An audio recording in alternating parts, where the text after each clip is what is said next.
Pasi kuki bavuga ngo aho ubutunzi bw'umuntu buri niho umutima uba. Nuko inshuti magara ya buri muntu wese ari ubutunzi bwe. Ese umutima n'amaso ikireba kure niki? Amaso ntareba inyuma n'imbere ngo abirebere rimwe, ari ku mutima ureba inyuma n'imbere. Bibiliya tubwira ngo uko umuntu atekereza aba ariko ari, bisobanura iki? Bisobanura ngo umuntu nyakuri ni ibitekerezo. Umutima nama utandukanye ute n'umutima w'umuntu? Ese umuntu ashobora kubaho atagira umutima? Umuntu ashobora kubaho atagira umutima ngo babita inyamaswa abantu, ariko kuko ibyo akora bisa n'iby'inyamaswa zo mu ishamba ntagira umutima. Niki gituma ishari rijya umutima w'umuntu? Ni iki kimungu cyo mu magufa. Kakwihebura kandi reka kurira, yayindi yatura rataro bijyanyene. Reka kwihebura kandi reka kurira, yayindi yahungana ana bijyanyene nijya.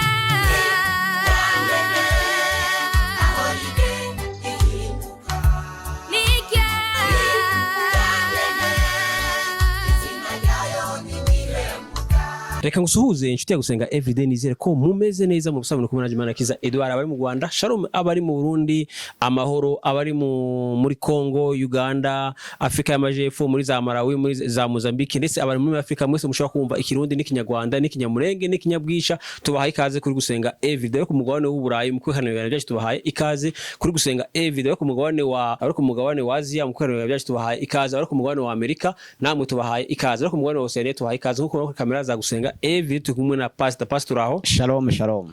Shalom. Waramutse ute? Turi bazima. Urashima Imana cyane. Pastor watangira usenga Imana unasuhuza abantu. Mana ndagushimiye data wa twese turi mu ijuru mu izina rya Yesu, umwanya duhaye, umwanya mwiza, umwanya w'ingenzi wo gusangiza ijambo ryawe amahanga yose. Reka amahanga atega amatwi, yereke ijambo ryawe rigira imbaraga ryo guhindura imitima y'abera bari ku isi yose, ndetse no kugarura abazimiye kugira ngo bose babo umuryango wawe uzagaruka mu gihe gito gushikira kugira ngo kwimigoma yiteka. Ni ku bwa Yesu Kristo, amena. Urakoze Pastor. Tuwe kubaha ikaze mu kiganiro tugikorana na Pasiteri. Mwese tubahaye ikaze kuri Gusenga Everyday, tubabwira ngo turakunda kandi Imana ibahe umugisha kubo guhitamo ibiganiro byacu. Pastor tugiye kubaza ku ibibazo ku mutima w'umuntu. Pastor, ese umutima ni iki? Umutima ushobora gusobanura ibintu bitewe ni imvugo wabivuzemo. Urebye mu Migani igice cyawo ca 4 umurongo wa 23 haravuga ngo rinda umutima wawe kurusha ibintu byose birindwa kuko ni mw'iby'ubugingo bikomoka. Rinda umutima wawe kuruta ibintu byose birindwa kuko ari mw'iby'ubugingo byose bikomoka. Ibyo ni ibitekerezo. Ariko 1546 mu gihe c'urupfu rwa Martin Luther baravuze ngo Martin Luther yishwe n'umutima. Iyo ni inyama. Yego. Ubwo ushobora kuvuga umutima uvuga iyo nyama irwara, ariko ukavuga umutima uvuga ibyo bitekerezo tugomba kurinda igihe cyose. Pastor akoze. Pastor, none se umuntu yamenya ate ibiri mu mutima w'uwundi? Umuntu yamenya ibiri mu mutima w'uwundi ari uko afite umwuka w'Imana uzi byose, ariko umuntu ntiyamenye ibiri mu wundi kubw'umutima we gusa. Ijambo ry'Imana mu Bakorinto wa mbere igice cyawo ca 2 umurongo wa 11 haravuga ngo ninde wamenya ibiri mu mutima w'undi, ngo keretse umwuka wa wanyiri uwo mutima ari ukurimo. Sinyifi umuntu azi ibitekerezo biri muri we, kereko ibyo bitekerezo byawe ari byo bigiye mu wundi nibwo yamenya umutima wawe. Ariko none ijambo ry'Imana avuga ngo ufite umutima w'Imana amenya byose, kuko amenya n'amayoberane y'ibiriho byose kandi akamenya n'amayoberane y'Imana. Uri mu mutima umwuka w'Imana amenya ibiri mu mutima wundi, ariko umuntu utari mu mwuka w'Imana ntamenye ibiri mu mutima wundi, kereka wa mwuka wa wundi nyiri uwo mutima ari ukujemo nibwo wabisobanukirwa. None se umutima uhuriye he n'ubugingo? Umutima uhuye n'ubugingo kuko usomye mu Batesalonike ba mbere igice cyawo ca 5 umurongo wa 23 haravuga ngo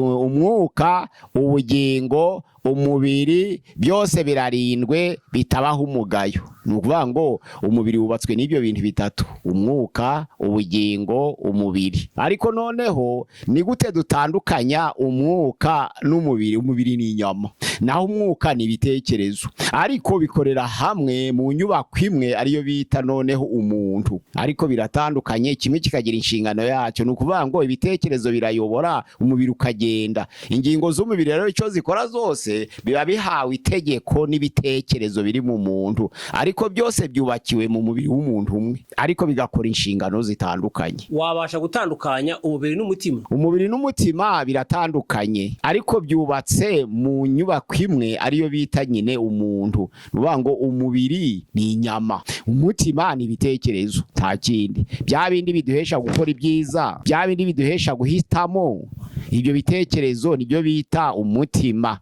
Ariko umubiri ni ingingo z'umubiri zubatse iyi nyubako bita mbese ingingo z'umubiri zose, noneho zigakora ico umutima uzitegetse. Pastor urakoze. Pastor, kuki bavuga ngo aho ubutunzi bw'umuntu buri niho umutima uba? Nuko inshuti magara ya buri muntu wese ari ubutunzi bwe. Dufite inshuti nyinshi zitandukanye, ariko nta nshuti yaba magara nk'ubutunzi bwawe, kuko ubutunzi bwawe nibwo wiyambaza mu bihe byose. Inshuti iragufasha mu bihe runaka bimwe na bimwe, ariko nta nshuti yagutabara igihe cyose wishakiye. Iyo ushonje utabarwa n'ubutunzi bwawe, iyo urwaye utabarwa mu butunzi bwawe, ndetse n'iyo upfuye baja kugushingura biyambaza ubutunzi bwawe, kuko ari byo nkoramutima ku muntu wese. Nizo mpamvu umutima ugomba kubitekerezaho kandi ukabirinda igihe cyose. Ntabwo wakwita ku kintu kitakwitaho, kuko ubutunzi nibwo butwitaho. Abantu baragufasha bakarambirwa, ariko ubutunzi bwawe ntabwo burambirwa. Utangirana nabwo, baba batabukunyaze, ugapfana nabwo kandi bikigutabara igihe cyose kandi igihe ushakiye. Iyo ufite ibyo kurya igihe ushakiye urarya, urya isaha ushaka, kuko ubutunzi bwawe ni inkoramutima. Iyo ufite amafaranga urya isaha ushakiye, iyo ufite imyambaro myiza uyambara igihe ushakiye, iyo ufite ibinyobwa unywa igihe ushakiye, ko biturutse mu butunzi bwawe. Ariko iyo umuntu agusegera ntabwo umutegeka, arakugenera kandi akakwigenera igihe utahisemo. Nizo mpamvu ubutunzi, kuko ariyo nshuti y'inkoramutima y'umuntu, tubwitaho, umutima wose ugahoraho ngaho. Urakoze. Ese umutima n'amaso ikireba kure n'iki? Amaso ntareba inyuma n'imbere ngo abirebere rimwe, ariko umutima ureba inyuma n'imbere n'ibice byose kabera. Kandi noneho rero ahantu hose uzi umutima uharebera rimwe, ariko amaso areba ku bigukikije gusa. Amaso areba ibigukikije gusa, ariko umutima ureba aho wageze hose kandi ukarebera rimwe imbere n'inyuma. Kuko iyo ndi kureba imbere, amaso yanjye ntamenye yiturutse inyuma, kereka iyo mpindukiye. Ariko ibitekerezo biri kureba ibiri inyuma yanjye niba mpazi, nkuko ndi kureba imbere yanjye. Ubwo rero ibitekerezo bireba kure cyane kandi bikareba hagari cyane kandi bikaharebera icyarimwe kurusha amaso. Amaso areba aho ugeze, akongera akareba aho ugeze. Warenga umusozi ukaminuka, amaso akahareba, ariko umusozi wawurengaho ntiwongere kurebera ikinyuma y'umusozi. Ariko ibitekerezo bireba n'ikiri inyuma y'umusozi. Urakoze. Bibiliya tubwira ngo uko umuntu atekereza aba ariko ari, bisobanura iki? Mu Migani igice cya 23:7 bavuga ngo uko umuntu atekereza niko ari. Ashobora no kukubwira ngo ndagufungura, ariko umutima we ngo ntuhuje nawe. Bisobanura ngo umuntu nyakuri ni ibitekerezo, naho umubiri ni inyubako y'ibyo bitekerezo. Mbese ni nk'ihema ry'ibyo bitekerezo, ariko umuntu nyakuri ari imbere y'iyo nyubako n'ibyo bitekerezo. Noneho uravuga ngo uko umuntu atekereza niko ari. Bisobanura ngo icakozwe cyose kiba cyateguwe n'umutima, nto kiba cyateguwe n'umubiri. Uko umuntu atekereza niko ari. Umuntu uzacirwaho iteka n'uwo w'imbere watekereje. Umubiri ntahuriye n'uwo muntu. Ijambo ry'Imana mu Mubwiriza igice cya 12:7 aravuga ngo iyo umuntu apfuye amaraso arakama, umubiri ukabora, inyama zikabora, amaraso agakama, ariko umwuka ugasubira kuri Data wawutanze, Imana, ku Mana yawutanze. Bigaragara ko wa mwuka, kuko ari we muntu, ni uzahamagarwa mu rubanza, kuko ari wateguye ibyakozwe byose. Kandi ijambo ry'Imana mu Bakorinto ba 2 igice cyaho cya 5:10 haravuga ngo kuko twese tuzagaragarizwa imbere y'intebe y'imanza ya Kristo, kugira ngo buri wese ahabwe ibyo yakoze akiri mu mubiri, byaba byiza cyangwa byaba bibi. Bisobanura ngo uwo muntu w'imbere ni we muntu. none yo ukutekereza kuko aryo bivuye mu bitekerezo byawe niwe wowe. Ntabwo uri uko amaboko ameze, ahubwo uri uko ibitekerezo byawe biri. Kuko ibitekerezo byawe bitayobora amaboko ntaco yakora. Ibitekerezo byawe niwe wowe. Ni abantu ni umuntu tumumenyera, ni uzacirwaho iteka, niwe wihana. Izo mpamvu ari kuri. Iyo uri umunyabyaha rero byubatswe mu bitekerezo, kandi ibyo ukoresha umubiri byateguwe n'ibitekerezo. Ni wowe rero ibyo bitekerezo nibyo wowe. Ntabwo umubiri ari wowe, ahubwo ibitekerezo nibyo wowe. Urakoze cyane. Umutima nama utandukanye ute n'umutima w'umuntu? Umutima w'umuntu ugera igihe cyo kwitwa umutima nama mu gihe cyo guhitamo. Utegeka kwa 2:30-15 haravuga ngo dore rero ngushize imbere ibyiza n'ubugingo n'ibibi n'urupfu. Hitamo. Iyo bigeze mu gihe cyo guhitamo umutima nama uraza, noneho wa mutima w'umuntu ugakorera mu mutima nama, none ukabasha guhitamo iciza mu kibi. Ariko noneho umutima nama w'umuntu ntabwo ari ngombwa ngo uhitemo ibyiza, kuko ibyiza bizwi n'Uwiteka. Ari igihe uhitamo nabi kandi wakoresheje umutima nama. Ariko iyo igeze igihe cyo guhitamo, uko wahitamo kose umutima nama uba wakoze. Umutima uri muri wowe, ibitekerezo biri muri wowe. Ariko iyo habaye umutima nama, haba habaye nk'inama y'umutima wawe nawe ubwawo, noneho ugahitamo, ugafata umwanzuro w'ikintu. Iyo bigiye mu gihe cyo gufata imyanzuro, umutima nama uba wabigizemo uruhare. Nuko ese umuntu ashobora kubaho atagira umutima? Umuntu ashobora kubaho atagira umutima, kuko muri Yakobo igice cyawo cya 3:15 haravuga ngo aba bantu batagira imitima, niko Bibiliya ivuga, ngo babita inyamaswa abantu. Afite forme, ishusho y'inyuma ihagaze nk'umuntu, ariko kuko ibyo akora bisa n'iby'inyamaswa zo mu ishamba, ntagira umutima. Inyamaswa ntabwo zigira umutima. Inyamaswa zigira amaraso n'inyama n'icuka gihumeka, ariko wa mutima wo guhitamo ntabwo amatungo awugira. Iyo umuntu rero yataye umutima wo guhitamo, aba yatakaye, aba yapfuye umutima. Nta mutima aba afite. Iyo utashobora guhitamo nta mutima. Chakora urahumeka kubwicuka, ariko wawe ikinyamaswa. Yakora avuga rero ngo abo bantu bene abo ngo bameze nk'inyamaswa abantu. Pastor akoze pase nijyara umutima w'umuntu upfa. Umutima w'umuntu upfa iyo umuntu yatandukanye n'Imana burundu. Ibyahishuye 3:1 haravuga ngo wandikire marayika w'itorero ry'Isarudi uti: ufite imyuka 7 y'Imana n'inyenyeri 7, aravuga amagambo ati: nsi imirimo yawe nuko ufite izina ry'ukuriho nyamara ukaburi intumbi. Uwo muntu araririmba. Ni itorero ry'Isarudi, bafite korale zose. Itorero ry'Isarudi rifite nyobozi, abapasiteri bose baruzuye, abavuga butumwa barahari, inyubako irahari, korale irahari, abadiakoni barahari, kuririmba birahari. Ariko kuko batandukanye n'Imana bagasinzira, bahindutse intumbi. Ubwo rero umutima warapfuye, kuko wa mutima w'ibitekerezo ni ukorana n'Imana. Ntabwo umubiri ari ukorana n'Imana, ariko ibitekerezo by'umuntu nibyo bikorana n'Imana, nibyo biramya, nibyo bihimbaza, nibyo bisenga, nibyo byihana, nibyo byatura. Iyo rero umutima wapfuye nuvuga ngo nta kwatura kuriho, ariko ushobora kugendesha amaguru. Ariko kuko twavuze ngo umuntu nuwo umutima w'ibitekerezo, uko atekereza mu mutima we niko ari. Nawe yakubwira ngo ndagufungurira, ariko umutima we ntuhuje nawe, nuvuga ngo uwo utekereza niwe muntu. Iyo rero apfuye, wa muntu arakomeza akagenda, ariko umutima warapfuye. Pastor akoze pase kwirema mu mutima musha bisobanura iki? Muri Ezekiyeli igice cya 18 haravuga ngo kwirema mu mutima musha ni abantu batakaye bagata Imana, noneho cyagiye bafashe umwanzuro wo kugarukira Imana. Cyagiye bafashe umwanzuro wo kugarukira Imana, bari barataye Imana, baratakaye, barazimiye. Nibyo bita kwiremamo umutima musha. Kwiremamo umutima musha nuko warataye Imana, wamuru kayigarukira. Ezekiyeli 18:31 mwirememo umutima musha, mwirememo umutima musha. Nukugarukira Imana wari waratakaye, wari waragiye kure yayo. Pase none se amatungo agira umutima? Ko baravuga ngo mumpe umutima. Iyo basabye umutima w'itungo basabye inyama, ntabwo basabye ibitekerezo. Kuko mu tangira igice cya 9 umurongo waho wa 4 havuga iby'ubugingo bw'amatungo.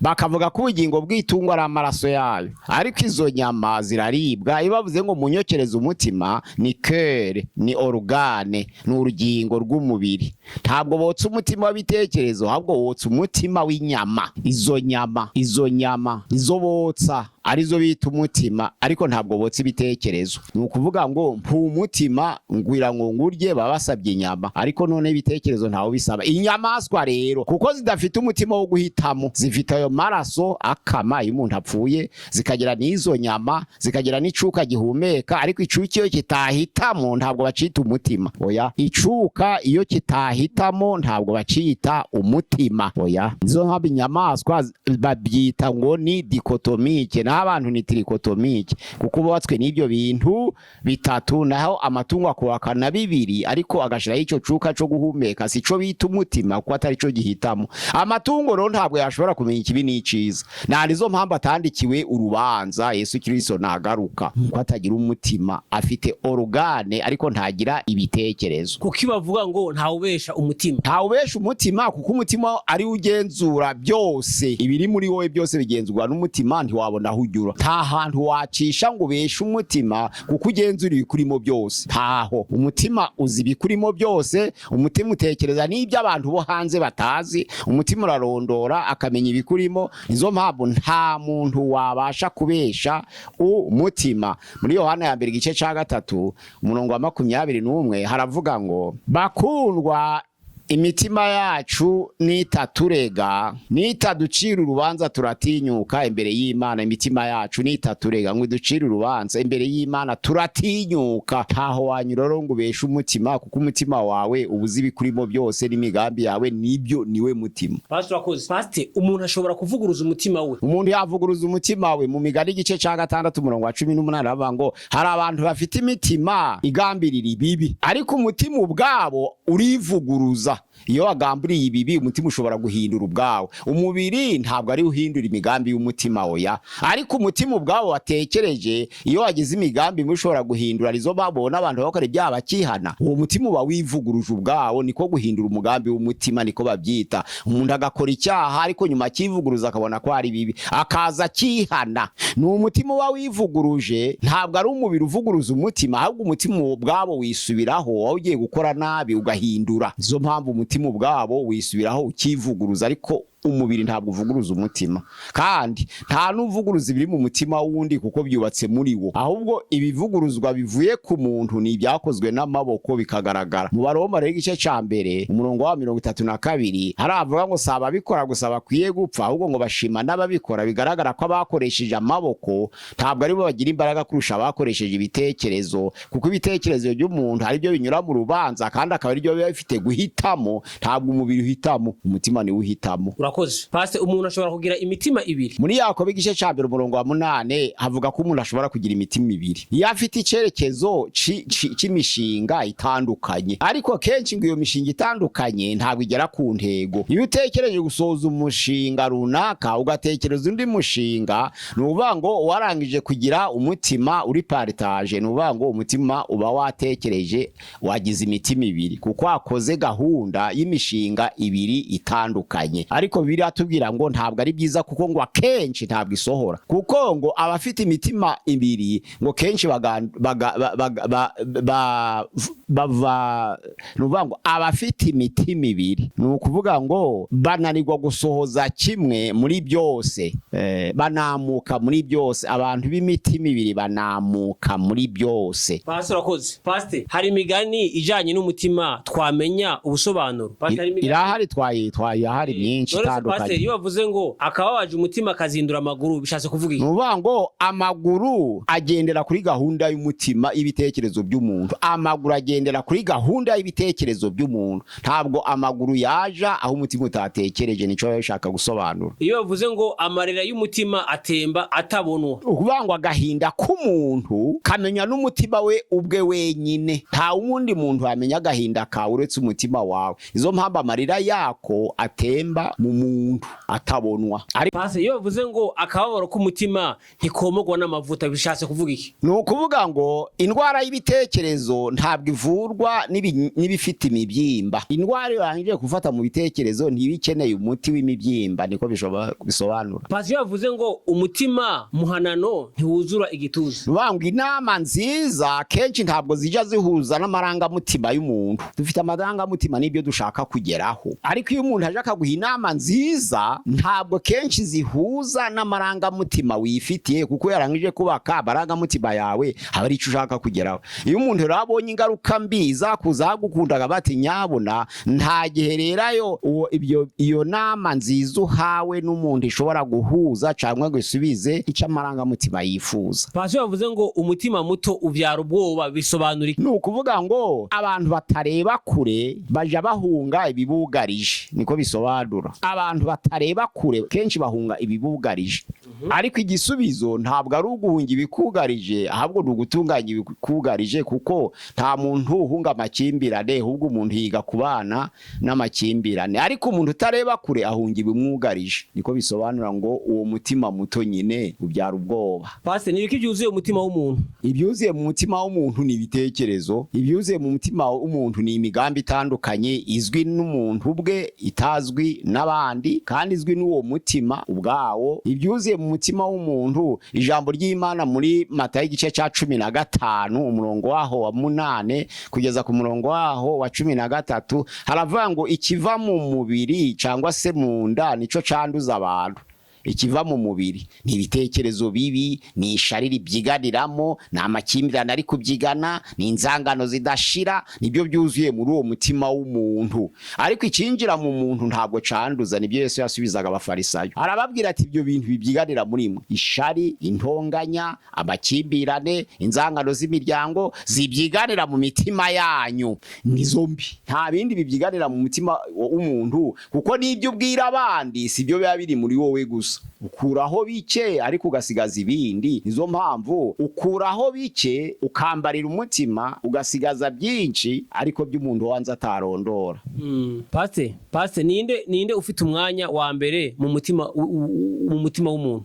Ufite umwanya wa mbere mu mutima w'umuntu biterwa n'uwizera n'utizera. Iyo umuntu yizera ni Imana ibifite umwanya wa mbere, ariko iyo umuntu atizera abayoborwa n'ibitekerezo bye. Ariko iyo umuntu amaze kwihana kizera, umwuka w'Imana uraza ukayobora ibitekerezo byawe, noneho Imana igafata umwanya wa mbere mu bugingo bw'umuntu. Pastor, umuntu ufite umutima ariko utababarira barahaba. Hari abantu bagira imitima itababarira, kuko niba iki gihe kimwe Nero yigeze atwika karitsiye imwe y'i Roma mu mwaka wa 64 nyuma ya Yesu. Abakristo banze gutezuka ngo bave ku byo bizeye, ariko Nero akongezwa n'uburakari bwinshi, none habuze uko abigenza atwika karitsiye imwe y'i Roma kugira ngo avuge ngo abakristo baja gusenga nijoro, bamara bakabesha barara batwika amazu y'abandi, bakabesha ko bagiye mu masengesho. Amahanga niyo yamuhaye fevere ngo nakomerezaho. Niba abakristo bitwaza amasengesho ya nijoro bagatwika amazu y'abandi, nabo kwicwa koko. Ariko noneho nta mpuhwe yagiriye abamukomokaho, kuko iyo umwami yashaka gusoza umugambi we ntabwo yitaga kubamukomokaho. Impuhwe ntizari kubaho. Yatoranije karitsiye imwe abakwe be, uvangwa abakobwa be, ikaritsiye imwe abuzukuru be, ikaritsiye imwe bene se, arayitwika kugira ngo azireguza avuga ngo iyaba we ntabwo yatwikiyemo abana be. Ariko iyo umuntu ashaka kugera ku bwami atwika n'abana be. Niko Nero byagenze, yarabatwitse arabamara atitaye ku masano bafitanye. Nta mpuhwe. Hari imitima itagira impuhwe. Uwo muntu utwika karitsiye y'Abaroma ntasigaze harimo abana b'inshuke, harimo abana bonka, harimo ababyeyi, kubera ashaka kuzimanganya ibimenyetso by'abakristo mu bwami bwe. Nta mpuhwe agira. Pastor, kuko Bibiliya ivuga ko umutima ari wo soko y'ubuzima. Umutima ni wo soko y'ubuzima, kuko umutima niwe umenya Imana. Iyo bavuga ngo abantu bamenye Imana, ntabwo ari imibiri imenya Imana, ntabwo ari amaraso amenya Imana, ahubwo ni ibitekerezo by'umuntu bimenya Imana. Imana rero ni uwo muntu w'imbere, ni uvugana n'Imana, ni uganira n'Imana, niyo soko y'ubuzima bw'umuntu. Kuko no mu Migani igice cya 14 umurongo wa 30 na 30 haravuga ngo umutima utuje nibwo buzima bw'umubiri. Nubanga umutima utuje, nubanga niyo soko y'ubugingo bwose. Umutima utuje nibwo buzima bw'umubiri, nubanga niyo soko y'ubugingo bwose, umutima. Pastor, ni gute umuntu amenya ko umutima we wanduye? Umuntu amenya ko umutima we wanduye mu mutima w'ubwe ukurikira murongo wa Yohana 3:21 ni ukuvuga ngo uwo mutima uramurega iyo wanduye, ariko abantu ntibabimenye kandi ntabibwira abantu. Ariko umutima wanduye urega buri wese ufite uwo mutima uramurega, ariko iyo umureze kenshi ntabisohora, keretse igitangaza gikoze giturutse mu mbaraga z'Imana nibwo bibivumbura katura. Ariko umutima mubi nk'uwo nguwo uregwa n'uwo mutima ubwawo, n'uwo muntu ubwawo, ibyo bitekereza akabigumana, akamenya ko byanduye bikamurega, ariko agaceceka agabifungira muri we. Bisohoka ryari ca gihe yihannye niho bamenye ibyari biri mu mutima we. None se iyo umutima wapfuye umuntu yamenya ko umutima wanduye? Iyo umuntu umutima wapfuye ico gihe aba yarabaye akahebwe, ntaba nagitekereza, kuko ntabwo gupfa k'umutima gutuma umuntu adakomeza gahunda y'ubuzima. Ariko iyo gahunda y'ubuzima itagira umutima muzima ni ukuvuga ngo ni gahunda yatandukanye n'Imana. Uwatandukanye n'Imana rero yarageze mu rwego rwo kwiyobora burundu, ntabwo amenya ko anari mubi akenshi. Pastor akoze pase kuko abantu bamwenyura kandi bafite imitima ibabaye. Ni ukuvuga ngo hari n'umuntu duturanye witwa Nsekambabaye, ibyo byo birabaho nayo mazina kuko bihari. Ariko noneho rero agahinda, hari abantu bazi kwiyuma nyine agaseka ababaye, nizo mpamvu bise bamwe ngo inkoni yanjye yitwa Nsekambabaye, nanje nitwa Nsekambabaye. Rubango afite agahinda mu mutima, ariko kugira ngo abane na rubanda ariyumanganya, none agatandukanya wa muntu w'imbere n'uw'inyuma, kuko iyo umuntu w'imbere ari kumwe n'uw'inyuma agahinda gaturutse mu mutima gasesekara inyuma kakagaragara. Ariko iyo umuntu yiyumanganije akabitandukanya, umubiri w'inyuma uraseka ariko uw'imbere kababara. Noneho rero wa murongo w'imigani 23:7 unahuje n'uwo nguwo, avuga ngo kwatekereza ni kwari. Nubango ibyo bitekerezo biri imbere niko biri, ntabwo niyo yavuga ntabwo yihuje n'umuntu w'inyuma. Bisobanura ngo ashobora guseka ariko umutima urira kugira ngo abone uko abana n'abantu. Kandi iyo umuntu asekesha abana, nizo mpamvu bavuga abana bamwe ni ibisekera mwanzi, bari mu bwana buto nk'abonka ngo ni ibisekera mwanzi, nuko niyo umusekeye ubabaye wagira ngo nuguseka. Urakoze cyane. Ese pastor, ese umutima ushobora gukira nyuma yo kubabazwa? Umutima urakira, kuko muri Bibiliya igice cyaho ni ca 17 umurongo wa 9 haravuga ngo umutima w'umuntu urusha ibintu byose gushukana, ngo kandi ufite indwara ntiwizere gukira. Ninde wawumenya? Ijambo ry'Imana riravuga ngo njyewe Uwiteka nijurondora imitima kandi nkayigerageza, hitura umuntu wese ibihwage n'imirimo ye. Umutima w'umuntu ukarusha ibintu byose gushukana, kandi umutima w'umuntu wese ugira indwara, ariko ntiwizere gukira. Ariko ninde wawurondora muri urwo rwego? Nje Uwiteka nijurondora umutima w'umuntu, nkitura umuntu wese ibihwanye n'imigirire ye n'imirimo ye. Nuvuga ngo uwo mutima w'umuntu rero iyo urwaye ushobora gukira, kuko urashukana ariko ufite indwara. Rero kugira indwara ni ukugira imigambi mibi, iyo ugarutse uvamwe imigambi myiza, noneho ya ndwara ikabirakira irakize. Ni by'ijambo ry'Imana byavugaga. Urakoze cyane, kuko Imana ireba ku mutima aho kureba ku isura. Muri Samueli ya mbere igice ca 16 umurongo wa 7 haravuga ngo Uwiteka ntareba nk'abantu, haravuga ngo Bwana hangari yagiye kama binadamu angari yavyo. Ruvuga ngo Uwiteka Imana ntareba nk'abantu, kuko abana b'abantu bareba ubwiza bw'inyuma n'igihagararo, ariko Uwiteka areba umutima. Ni ukuvuga ngo igituma Imana ireba umutima nuko harimo imigambi yose yubatse ubugingo bw'umuntu n'ubuzima. Ntabwo Imana yakwitegereza ibiri ku mubiri, kuko ibiri ku mubiri ni itaka, ariko ibiri mu mutima nibyo byubaka umuntu, nibyo bikora imigambi, nibyo bikorana n'Imana. Nizo mpamvu Uwiteka Imana iyo agenzura ubwiza bw'umuntu areba umutima we. Waba uri ikirema tagira amaguru, waba uri igipfamatwi utumva, ijambo ry'Imana riravuga ngo Uwiteka ntareba ibyo, ahubwo areba umutima wawe. Niwe wihana, kandi rira jambo rivuga ngo rinda umutima wawe kuruta ibintu byose birindwa, ni iby'ubugingo byose bikomoka.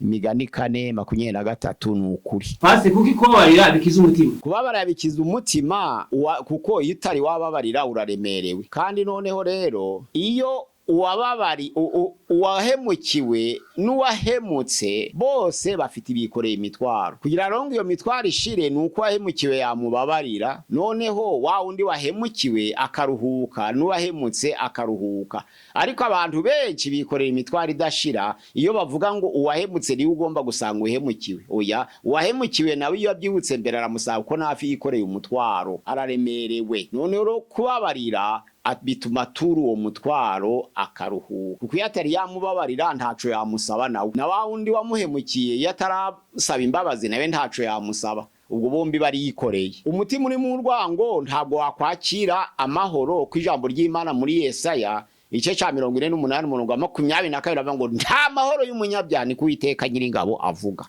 Nta mahoro y'umunyabyaha. Umutima uri mu rwango ni umutima w'umunyabyaha, kandi nta mahoro basha kugira ko atahabwa abanyabyaha. Ijambo ry'Imana riravuga ngo mbasigiye amahoro ariko sinyatanga nk'abisi. Amahoro atangwa n'abisi ni umutekano w'inzozi, ariko ntabwo ari amahoro. Uwo mutima uri mu rwango ni umupagani, kandi nta mupagani ugira amahoro. Umutima umuntu ashobora kwibesha ubwe, ntabwo ari umutima umubesha, ahubwo yibeshe kuko byakorewe mu mutima we. Aribeshe. Ariko noneho rero iyo umutima wibeshe bitiruka ku bumenyi. Iyo umuntu yibeshe bitewe n'ubumenyi buke, byahura rya jambo Pawulo yaravuze ngo nkiri umwana navugaga nk'umwana, nkiri umwana natekerezaga nk'umwana, nkiri umwana nibwiraga nk'umwana. Ntabwo Pawulo yavugaga ubwana bwo kuba avutse, ahubwo ni ubwana bwo kumenya Yesu. Uwo muntu ukiri umwana rero atekereza nk'umwana, akibwira nk'umwana, akagira imigambi y'umwana. Mu Bakorinto ba mbere igice ca 13 umurongo wa 9, nkiri umwana ngatekereza nk'umwana, nkibwira nk'umwana. Ni ukuvuga ngo kugeza ku murongo wa 11 biravuga ngo uwo mwana yamaze gukura bya bindi by'umwana bimuvamo, noneho akaba umuntu ushitse. Kuko umuntu w'umutima urakaye adafata imyanzuro myiza. Iyo umuntu w'umutima urakaye ntabwo afata imyanzuro myiza, kuko umutima urakaye urahubuka. Ubundi imyanzuro myiza turukakiri kwihangana. Iyo warangije kurakara uba wasimbutse kwihangana. Izo mpamvu umwanzuro wose uvuye mu mutima urakaye ni mubi, ariko iyo umutima utarakaye nibwo wihangana. Naho umutima urakaye ni brutale, ntabwo wifata. Imyanzuro rero yihuse itatekerejweho iba mibi igihe cyose. Nta waba warakaye ngo wongere ugire ibitekerezo bituje, kuko umutima utuje nibwo bugingo bw'umuntu. Pastor ni iki gituma ishari rijya umutima w'umuntu? Ni iki kimungu cyo mu magufa. Ishari ni iki kimungu cyo mu magufa. Ijambo ry'Imana riravuga ngo umutima utuje nibwo bugingo bw'umubiri, ariko ishari ni iki kimungu cyo mu magufa. Bivuga ngo ishari rikurya imbere, gituma ryita kimungu cyo mu magufa, rirya imbere ntabwo rirya inyuma. Kenshi umuntu ufite ishari ntabwo avuga, bimurira imbere. Iyo asohoye amagambo biraruhuka, ariko umuntu ufite ishari ntiwabimubwira. Izo mpamvu birya imbere, bikarya imbere, bigahinduka ikimungu cyo mu magufa, niko Bibiliya ivuga. Pastor, kuko umuntu ufite umutima mwiza akurura imigisha ni kubera iki? Umuntu ufite umutima mwiza akurura imigisha kuko Imana igendera muri we. Imitima yanyu nitabarega ngo ibacire urubanza, muratinyuka noneho bigatuma mugera imbere y'Imana, niko uwo murongo uvuga. Iyo rero utinyutse kugera imbere y'Imana uri gukorana n'Imana, Imana ikagendera muri wowe. Kandi Imana igendere muri wowe ntabwo ibigendera mu maraso, ibigendera mu bitekerezo. Pastor, kuki amahoro yo mu mutima aruta ubutunzi bwinshi? Amahoro yo mu mutima aruta ubutunzi bwinshi, kuko ntabwo ubutunzi bwinshi buzana umunezero. Amahoro ni imbuto y'umwuka, rega nta butunzi bwabyara imbuto y'umwuka, nto byashoboka. Iyo bavuga ngo dore imbuto z'umwuka bagashiramo amahoro, ntabwo byagwaga n'ubutunzi, kuko ni imbuto y'umwuka, kandi ubutunzi ntabwo ari umwuka wera. Pastor, reka tugushime tukubwire ngo Imana iguhe umugisha. Reka dushime na warubanye no muri kiganiro tukubwire ngo Imana iguhe umugisha. Reka dushime kandi sabasha koze sabone. Reka dushimire wowe ufata umwanya ukadusengera. Reka dushimire wowe ufata udushigikira. Nawe Imana iguhe umugisha. Pastor, tugana ku musozi wakongeraho ni kuri channel ya Gusenga Everyday. Abatugana Imana iduhana umugisha. Murakoze. 078 gatandatu gatandatu 9 gatandatu gatandatu 20 078 gatandatu gatandatu 9 gatandatu gatandatu 20 kuri channel ya Gusenga Everyday. Imana duhana umugisha kubadufasha gusharinga batagira ibiganiro bakamamaza ubutumwa bwiza bw'Imana. Murakoze. Naho utaha katubagire ibiganiro. Naho utaha. Shalom shalom shalom. Gusenga Everyday, gusenga buri munsi. Nusenga uzanesha, nunanigwa gusenga uzaneshwa. Senga.